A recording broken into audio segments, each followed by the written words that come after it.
भगवान के निष्काम भक्त हुए, बड़े प्रसिद्ध हैं। नाम है श्री रैदास जी महाराज। एक बार नदी में स्नान कर रहे थे, तो स्नान करते ही उनको अपने पैरों के नीचे कुछ अनुभव हुआ। वो अनुभव करते ही उन्होंने नदी में से निकाला तो वे नन्हे से ठाकुर जी थे, उनके अर्चावतार थे, उनके सेव्य ठाकुर जी।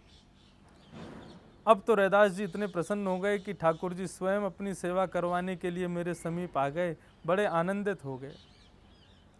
जिस प्रकार मानव सुबह से शाम तक अपनी इंद्रियों की इच्छाएं पूरी करता रहता है, उसी प्रकार श्री रैदास जी केंद्र में रखते अपने लाल जी को और पूरे दिन उनकी इच्छा पूरी करते। कभी पद सुनाते, कभी नृत्य करते, कभी माला पहनाते, कभी भोग बनाते, कभी कुछ आदि। ऐसा मैंने सुना है कि रैदास जी ने वो जहाँ रहते थे, जिस परनकुटी में रहते थे, उसके प्रत्येक कोनों को अलग अलग नाम दे रखा था। एक कोना बद्रीनाथ, एक द्वारिकाधीश, एक रंगनाथ और एक जगन्नाथ।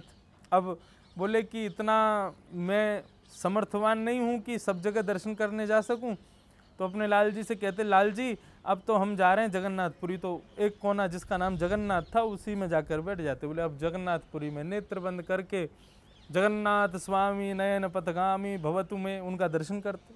ऐसा भाव। अपनी कुटिया में ही सारे तीर्थ, सारे धामों का दर्शन करते थे।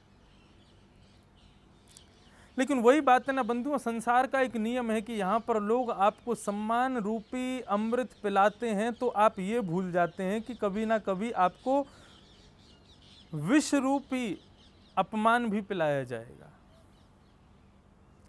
और रैदास जी के संग वही हुआ। कुछ लोगों को पता चला कि रैदास जी भगवान की सेवा करते हैं, तो उन्होंने उस पर ऑब्जेक्शन उठाया कि आप अधिकारी नहीं हैं सेवा के। भगवान की सेवा का अधिकार तो हमें है। और बात यहां तक पहुंच गई कि उस नगर के राजा को जाकर के उन्होंने कह दिया कि आप रैदास जी के ठाकुर जी को उनसे विमुख कीजिए और हमें दिलवाइए, अधिकार हमारा है सेवा का।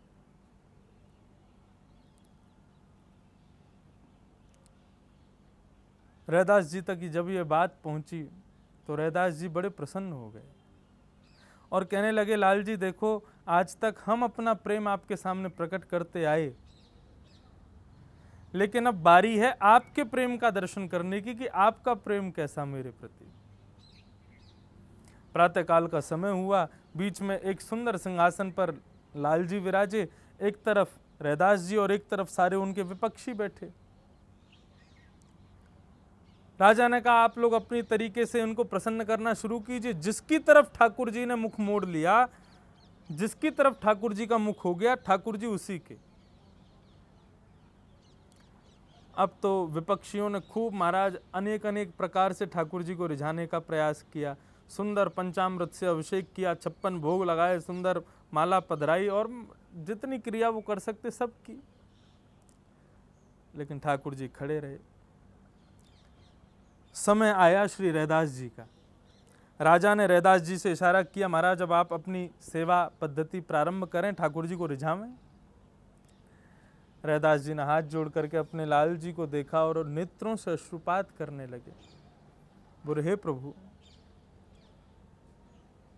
और उन्होंने एक बहुत ही प्यारा, बहुत ही सुंदर एक पद गाया। तो मेरी इच्छा है कि वो पद मैं आप लोगों के मध्य में जरूर सुनाऊं। आज भक्तिपद पाठशाला प्रथम भाग का आज अंतिम कक्षा, विश्राम कक्षा है, तो एक पद के द्वारा ही आज इसको प्रारंभ करें। इसी प्रकार का पद श्री मीराबाई ने भी गाया है, लेकिन उस पद की शब्दावली कुछ अलग है और रैदास जी के पद की शब्दावली अलग है। क्या गा रहे हैं श्री रैदास जी? जो तुम तोरो राम, मैं नाही तोरू रे, तुम संग तोड़ कवन संग जोड़ू रे, जो तुम तोड़ो राम, मैं नाही तोड़ू रे, मैं नाही तोड़ूं। मैं अपनो मन हरि सो जोड़ो, मैं अपनो मन हरि सो जोड़ो, हरि सो जोरी सबन सो तोड़ो, जो तुम तोड़ो राम मैं नाही तोड़ूं रे। तुम संग तोड़ राम कौन संग जोड़ूं रे, जो तुम तोड़ो राम। सब ही पहर तुम्हारी ही आशा,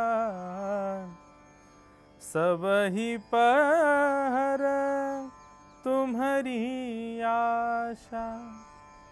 मन क्रम वचन कहे रे दासा, जो तुम तोड़ो राम मैं नाही तोड़ूं रे। तुम संग तोड़ राम कौन संग जोड़ूं रे, जो तुम तोड़ो राम। और ये पद श्री रैदास जी नेत्र बंद करके गाते जा रहे थे। नेत्रों से अश्रुपात होता जा रहा था। दोनों भुजाएं उठा करके जब भावावेश मुद्रा में आए हैं, समस्त नगरवासियों के मध्य में, राजा के मध्य में, देखते ही देखते उनके लाल जी अपने सिंहासन से उठ करके आए और रैदास जी के गले में आकर के गले लगा करके बैठ गए। इसे कहते हैं निष्काम प्रेम।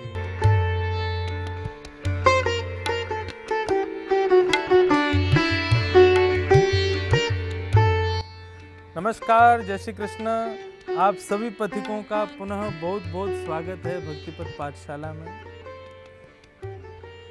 आज के विषय को प्रारंभ थोड़ा सा तो कर ही दिया है, लेकिन उससे आगे बढ़ें उससे पहले पूर्ववर्ती जो विषय हमारा था एकाग्रता, उस विषय में जो प्रश्न हुए उनके जिन लोगों ने उत्तर दिए हैं उनके नाम मैं कहने जा रहा हूँ। फेसबुक पर जिन्होंने सही उत्तर दिए वो 10 लोग हैं। विशाल, हर्षद, वर्षा सोनी, जानवी मिश्रा, वैष्णवी ठाकुर, प्रियंका दुबे, इंदु दीक्षित, मुकेश नोटियाल, निशा गुप्ता, पूर्णिमा शर्मा और नीतू ठाकुर। आप सबका बहुत बहुत धन्यवाद। इंस्टाग्राम पर जिन्होंने सही उत्तर दिए हैं उनके आईडीज के नाम हैं वैभव 444, पॉल, दुलाल, चंद्र, जैन, रवीन, सीता 5500 और पीएम मुखर्जी। 5 नाम केवल इंस्टाग्राम से और 10 नाम फेसबुक से। उत्तर बहुत सारे लोगों ने दिए हैं, लेकिन ये कुछ नाम ही मैं प्रस्तुत कर रहा हूं आपके आगे। तो आज भक्तिपथ पाठशाला का प्रथम भाग का विश्राम दिवस है। आप लोग ऐसा सोच भी रहे होंगे कई लोग कि भैया इतनी जल्दी कैसे, और कई लोगों को आनंद भी आ रहा होगा, बढ़िया छुट्टी मिल जाएगी। लेकिन मैंने किसी को बांध के नहीं रखा था इसमें। भाव केवल इतना था कि मैं भक्तिपथ पाठशाला के द्वारा ये नया विचार जैसा आया कि ऐसा कुछ किया जाए, लेकिन मैं थोड़ा श्योर कम था कि इतने लोग इससे प्रभावित होंगे क्या, लोगों को वास्तव में मेरे बताने का तरीका या इस प्रकार से आप लोगों के मध्य आने का तरीका, उससे कुछ बदलाव मैं कर भी पाऊंगा कि नहीं। तो मैं उसके प्रति थोड़ा सा श्योर कम था, इसलिए केवल मैंने एक प्रयास मात्र जैसा प्रारंभ किया था कि देखूं कि कैसा इसका स्वरूप लग रहा है। और मैं सच बताऊं, मैं बहुत प्रसन्न हुआ जब मैंने देखा कि आप सब लोग इतने आनंदित थे, इतने उत्साह में आप लोगों का सुंदर रिप्लाई आते थे, मैसेजेस आते थे, कमेंट्स आते थे, वो सब देख करके बहुत प्रसन्न था। यहाँ तक कि आप लोगों के साथ साथ पूज्य हमारे पिताजी महाराज, माताजी भी, वे सब भी पाठशाला का दर्शन करते थे। और ऐसा नहीं है कि परीक्षा के समय मैं उनको उत्तर बता देता था, उनकी भी परीक्षा होती थी और उनकी परीक्षा में स्वयं बैठ करके लेता था, और वे लोग भी बड़े आनंदित थे। तो इसमें थोड़ा सा कल रात्रि बैठ कर के एक विचार किया और विचार के बाद में ऐसा मन में भाव आया कि अब जिस पद्धति से हम चल रहे थे उसको थोड़ा विराम किया जाए, कुछ नई पद्धतियां और कुछ नए तरीकों से इसी पाठशाला को पुनः प्रारंभ किया जाएगा। कब किया जाएगा वो मैं कल शाम को आप सबके मध्य में फेसबुक पर स्वतंत्र लाइव आऊँगा और उस समय फिर मैं थोड़ा और विमर्श करके आप सबके मध्य में बताऊँगा। तो आज की इस विश्राम पाठशाला को हम प्रणाम करें। भक्ति पथ के जितने भी पथिक इसमें भाग लिए उन सबको पहले ही धन्यवाद कहता हूँ, आपका बहुत बहुत धन्यवाद। जितने भी पाठ हमने किए उन पाठों में जितने भी वैष्णवों का भक्तों का स्मरण किया उन सबको प्रणाम करता हूँ। और आज का जो मुख्य पाठ है उसको मैं प्रारंभ करता हूँ। निष्काम प्रेम।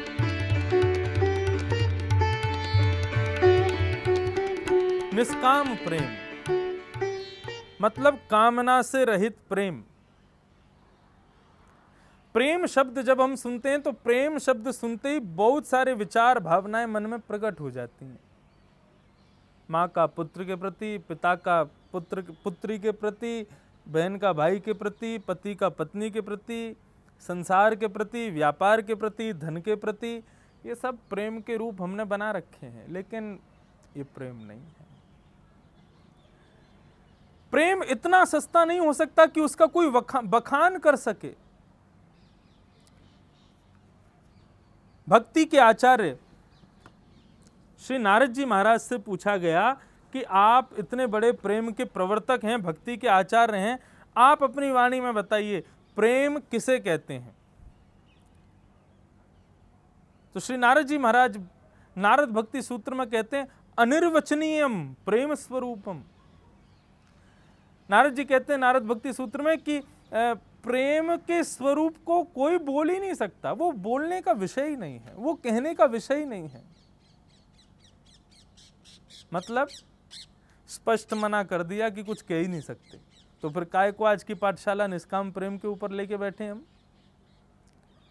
नारद जी थोड़ा तो प्रयास करो। आपने नारद भक्ति सूत्र लिखा और उसमें इतने सारे प्रेम की परिभाषाएं लिखी, भक्ति की परिभाषाएं लिखी, कुछ तो बताइए प्रेम कहते किसको हैं।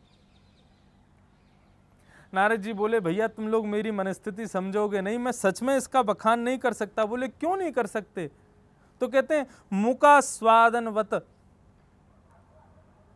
मुकास्वादनवत मतलब बोले कि जिस प्रकार किसी व्यक्ति के पास बोलने की शक्ति ना हो, वो गूंगा हो, ऐसे व्यक्ति को आप रसगुल्ला खिला दो और रसगुल्ला खिला करके कहो कि भैया बताओ तो सही कैसा है रसगुल्ला, तो क्या गूंगा व्यक्ति बता पाएगा कि रसगुल्ले का रस कैसा है? नहीं बता पाएगा। कितना भी प्रयास कर ले लेकिन बता नहीं पाएगा। अब प्रश्न तो ये भी उठता है कि भाई गूंगे के पास वाणी नहीं है इसलिए नहीं बता पा रहा। नारद जी बोले तो किसी विद्वान को लाके रसगुल्ला खिलाओ और उससे पूछो कि रसगुल्ला कैसा है। तो विद्वान भी क्या कहेगा? बोले मीठा है। बोले कैसा मीठा? बोले गन्ने जैसा। गन्ना कैसा होता? बोले गुड़ जैसा। गुड़ कैसा होता? चीनी जैसी। अंत तो गत्वा उत्तर क्या आएगा? मीठा। अब उसको बढ़िया भैया करनी बैठ करके लंबी चौड़ी उसको शब्दों में कहता रहे, वो बात अलग है, लेकिन वो रहेगा तो मीठा ही ना। तो फिर कैसे समझा जाए निष्काम प्रेम कहते किसको है? तब श्री नारद जी महाराज कहते हैं एक बात है, भले ही गूंगा बता नहीं सकता, भले ही विद्वान भी लच्छेदार वाणी से वर्णन नहीं कर सकता, लेकिन गूंगा व्यक्ति भी और विद्वान व्यक्ति भी रसगुल्ला खा करके अनुभव कर सकता है। बता किसी को नहीं सकता लेकिन अनुभव तो कर सकता है ना। तो पहला सिद्धांत, निष्काम प्रेम बताने का विषय नहीं है, वाणी का विषय नहीं है। कान से कहो कि तुम देखो, कान देख सकता है? नहीं, कान का विषय देखना है ही नहीं, कान का विषय तो सुनना है। आंख से कहो सुनो, आंख का विषय देखना है, सुनना नहीं है। ठीक उसी प्रकार मुख से कहो प्रेम का बखान करो, तो मुख वहीं स्तब्ध हो जाता है, वो नहीं बोल सकता उस विषय में, वो तो अनुभव का विषय है। देखिए हमारी पाठशाला में पहला विषय क्या था? एबिलिटी ऑफ माइंड, मन की योग्यता। उनको समझा हमने। उसके बाद दूसरा विषय क्या था, आज रिवीजन कर लो पूरा। दूसरा विषय था हमारा विश्वास का पात्र कौन, विश्वास के योग्य कौन, वो समझा। उसके बाद तीसरा विषय क्या था भैया, अब ये दो चीज समझ ली, कहीं अंदर कोई आसुरी प्रवृत्ति तो नहीं है ना, कोई आसुरी संपत्ति, कोई बुरी आदतें तो नहीं है, उनको भी निकाल दो। तो तीसरे प्रसंग से हमने वो निकाल दी, तीसरे पाठशाला से। चौथी पाठशाला हमारी क्या थी, बोले कि भैया अब हम मन की योग्यता समझ गए हैं, विश्वास का पात्र कौन वो समझ गए, जो दूषित हमारे अंदर कुछ गुण थे उनको भी निकाल दिया, अब मन को एकाग्र करो। अब एकाग्र कर लिया। आज की पाठशाला कहाँ पहुंची है, बोले एकाग्र करके क्या करो, बोले निष्काम प्रेम करो। तो ये एक सीक्वेंस था इस पाठशालाओं का, इन पाठशालाओं का। तो कहने का विषय नहीं है, अनुभव का विषय। गौरांग महाप्रभु बैठकर के अपने शिष्यों को प्रवचन सुना रहे थे और वे अपने प्रवचन में विशेष रूप से कहते थे कि वो साधन, वो साधना, वो भक्ति, वो सत्संग तभी सिद्ध मानिएगा जब कृष्ण विरह में तुम्हारे नेत्रों से 2 अश्रु बिंदु निकले। कृष्ण विरह में तुम्हारे नेत्रों से जब अश्रुपात होने लग जाए तो समझिएगा तुम्हारी साधना, तुम्हारी भक्ति, तुम्हारा नाम जब, तुम्हारा सत्संग, ये सब फलीभूत हो रहा है। जब गौरांग महाप्रभु जी जब प्रवचन करते तो सबके नेत्रों से अश्रुधार बहती थी, लेकिन उनकी भी पाठशाला थी और उस पाठशाला में एक कठोर दिल वाला व्यक्ति बैठता था, उसके एक आंसू नहीं निकलता था। चारों तरफ देखता, सबके आंखों में आंसू, लेकिन उसके आंसू नहीं निकलते तो बहुत दुखी होता था। और महाप्रभु जी बार बार बस इसी बात को कहते, किस घमंड में बैठे हो, किस अभिमान में बैठे हो, ये नेत्र तुम्हारे नहीं है, हाथ तुम्हारे नहीं है, पैर तुम्हारे नहीं है, कुछ भी तुम्हारा नहीं है, जिसने दिया उसको स्मरण करो, उसके स्मरण में 2 अश्रु बिंद बहाओ। व्यक्ति परेशान हो गया, बोले कि महाप्रभु जी रोज कहते हैं रोएंगे नहीं तब तक हमारी भक्ति श्रेष्ठ नहीं मानी जाए, मैं रोऊं कैसे।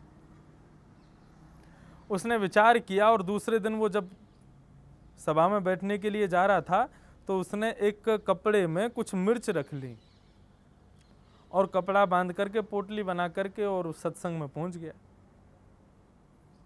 अब जैसे ही महाराज भावावेश मुद्रा में प्रकट हुए श्री महाप्रभु जी और उनके प्रवचन सुनकर के प्रत्येक बैठे हुए साधक के नेत्रों में अश्रुपात होने लगे, इतने में ही उस व्यक्ति ने देखा कि मैं तो रो नहीं पा रहा हूं।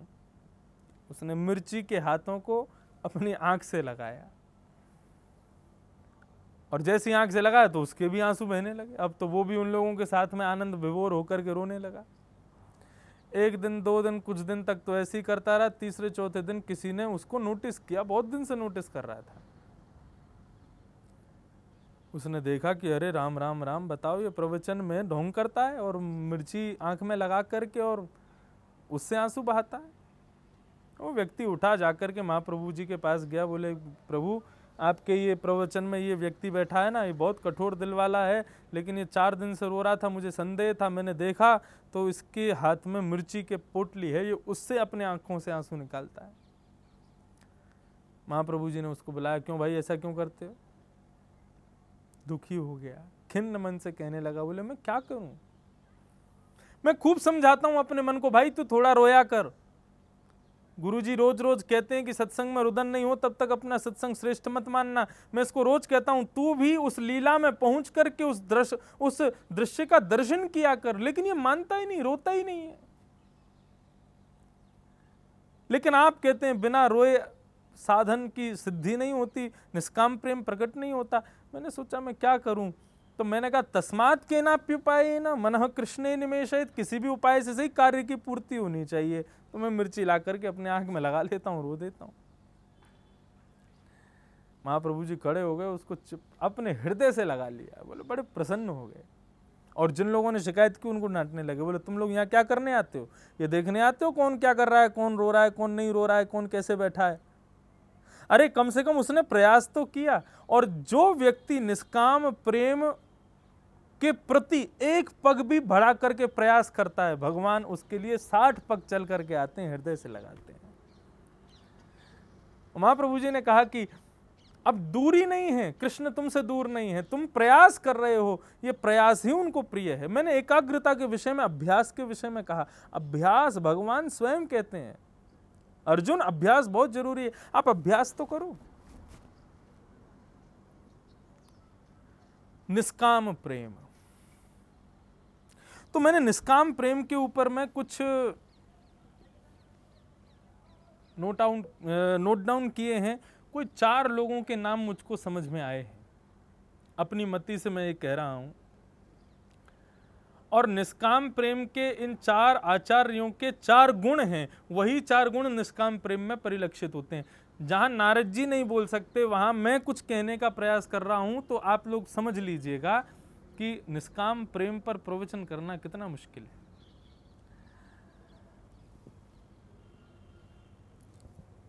4 लोग हैं।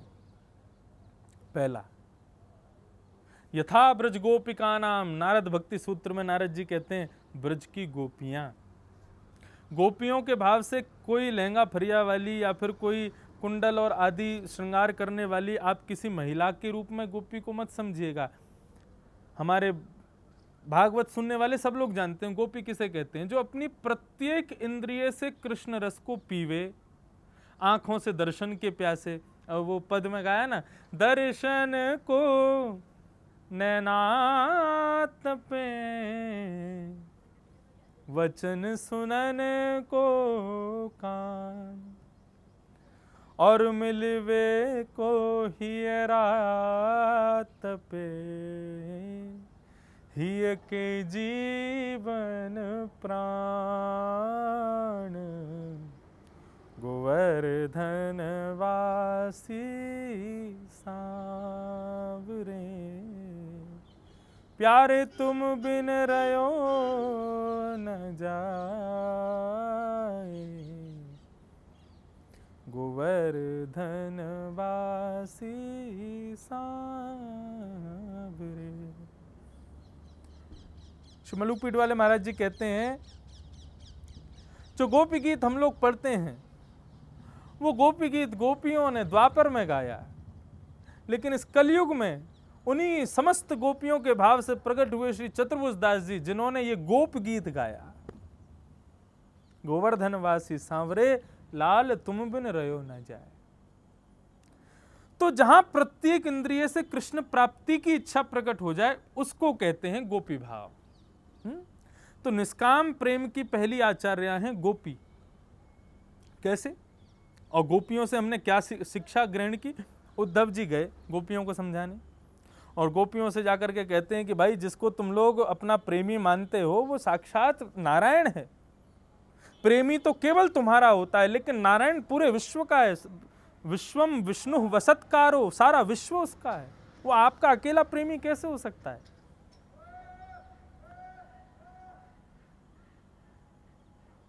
उद्धव जी की इस बात को सुनकर के गोपियां कहने लगी, बोले उद्धव, तुम हमें क्या बता रहे हो कि वो कौन है?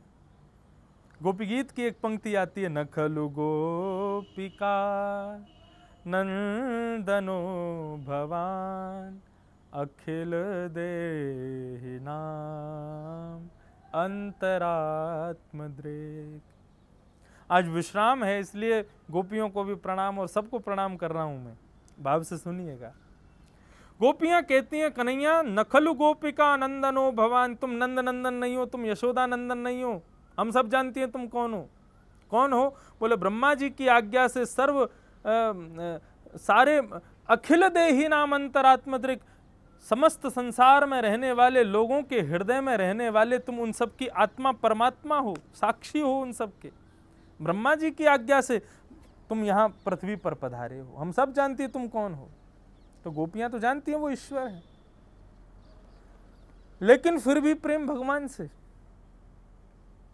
और गोपियां फिर कहती हैं, कन्हैया तुम उद्धव तुम कहते हो कि अपना मन उनसे हटा लो, किसी और में लगा लो। अरे कोई हमारे पास 20-25 मन नहीं है कि एक उसको दे दें, उसको दे दें, किसको दे दें, तुम भी रख लो, तुमसे भी प्रेम। तुम, हमारे पास एक ही मन था, और वो एक मन भी हमने ठाकुर जी को दे दिया।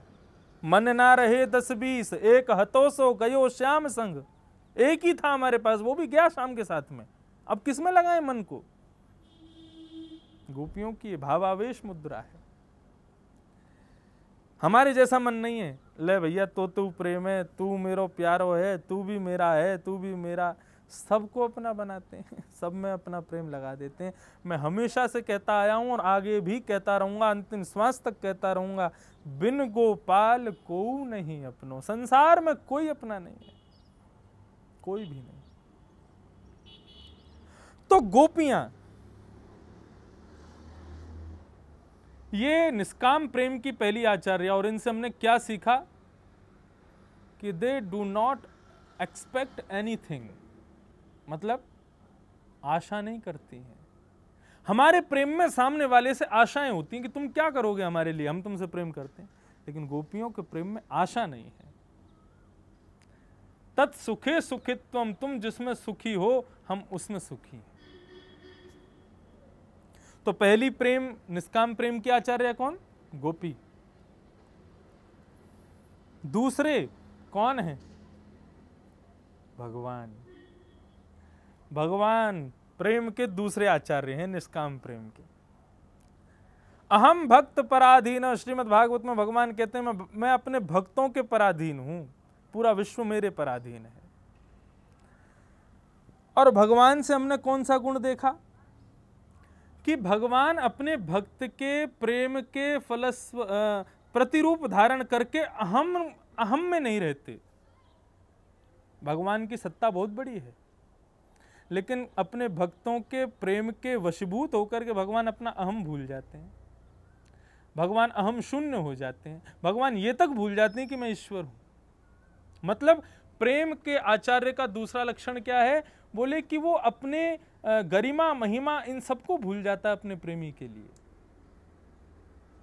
जैसे कि भगवान भीष्म पितामह ने प्रतिज्ञा ले ली, वासुदेव कर चक्र न धरहि तो तुमको मुख न दिखाऊं, लाजत है मेरी गंगा जननी मैं शंतनु सुत न कहूं।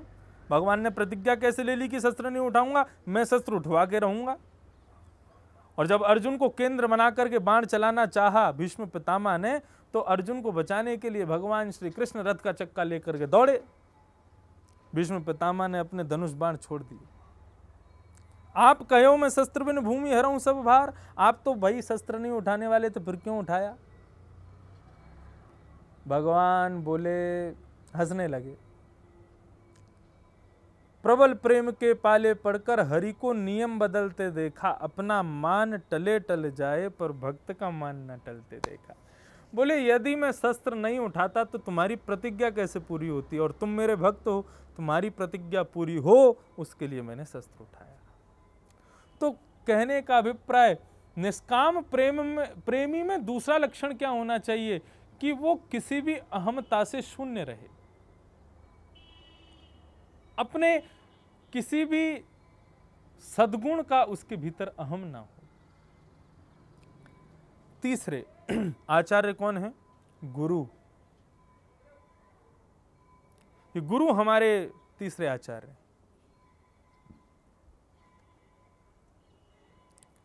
और गुरु का लक्षण क्या है? अब प्रकट प्रेम शिष्य के प्रति। प्राकट्य रूप से तो रोष दिखाएंगे, क्रोध दिखाएंगे, मारेंगे, पीटेंगे, डांटेंगे, फटकारेंगे, लेकिन हृदय से उतना ही प्रेम करते हैं। ये निष्काम प्रेमी का तीसरा लक्षण है कि वो अपने प्रेम को सब जगह गाता नहीं, डोलता है, प्रकट नहीं करता। मैं उनसे प्रेम करता हूं, मैं उनसे प्रेम एक रतन है, प्रेम एक धन है, और उस धन को सदैव गुप्त रखो। धन का प्रचार कर दोगे कि मेरे घर में धन कहां रखा है तो चोरी हो जाएगा, ऐसे ही प्रेम का भी प्रचार कर दोगे, प्रेम भी चोरी हो जाएगा। इसलिए गुरु तत्व से, गुरु आचार्य से हमने क्या सीखा कि प्रेम को प्रकट मत होने दो, अब प्रकट रखो। तो ये तीसरे आचार्य हैं निष्काम प्रेम के गुरु। और चौथी और अंतिम आचार्य मेरी मति से जगत जननी वेद लक्षणा गौ माता। ये चौथी निष्काम प्रेम की आचार्या हैं। गोपियां प्रेम करती हैं कृष्ण से, भगवान प्रेम करते हैं भक्त से, गुरु प्रेम करते हैं शिष्य से, और गौ प्रेम करती है संपूर्ण विश्व से, संपूर्ण मानव प्रजाति से। और इस गौ रूपी आचार्य का लक्षण क्या है? पूर्ण समर्पण, पूर्ण रूपेण समर्पित। ये निष्काम प्रेम की चौथी आचार्य है, जिन्होंने अपना दूध क्या, गोबर क्या, मूत्र क्या, सबको पवित्र करके, यहां तक कि वो लेने वाली सांस भी कार्बन डाइऑक्साइड नहीं छोड़ती है गाय, वो लेती ऑक्सीजन है, छोड़ती भी ऑक्सीजन है। हर प्रकार से पूर्ण रूपेण मानव जाति का, पूरे विश्व का पूर्ण समर्पण भाव से निष्काम प्रेम को प्रतिपादित करती हैं, ऐसी चौथी आचार्य हैं श्री गौ माता। तो ये चार प्रेम के आचार्य और इनके चार लक्षण मैं कुछ अपनी मति से बता पाया, नहीं तो अनिर्वचनीयम प्रेम स्वरूपम, प्रेम का स्वरूप अनिर्वचनीय है, उसको कहा नहीं जा सकता।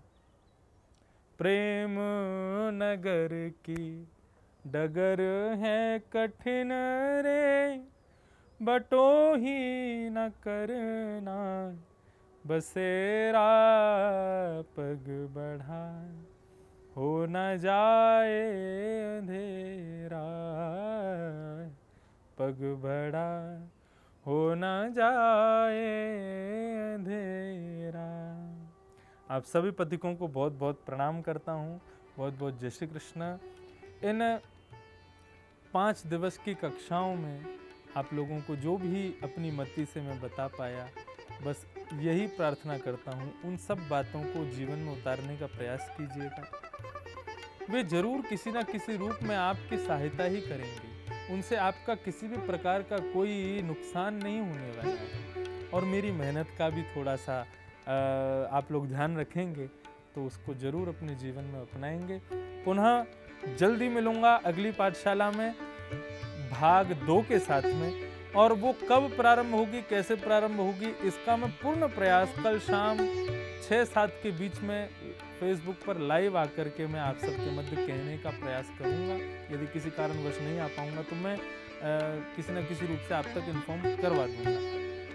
आज भक्तिपथ पाठशाला का प्रथम भाग पूरा हो रहा है। आप सब ने इतना प्रेम दिया, इतना सम्मान दिया, इतना भाव दिया, उसके लिए बहुत बहुत धन्यवाद। इस पाठशाला में अभी लॉकडाउन के समय पर भी जिन लोगों ने बहुत बहुत सहायता की मेरी, उसमें हमारे उदय कुशवाहा, जो कि हमेशा ही मेरे सारे जो भी मीडिया के काम होते हैं उसमें वे बहुत ही अच्छा काम करते हैं। और हमारी जो वीडियोग्राफी कर रहे हैं मोनिश गांधी, इन्होंने भी लॉकडाउन के समय में बेचारे ये भी वृंदावन में ही थे, तो इस कारण से ये भी संपन्न हो पाया।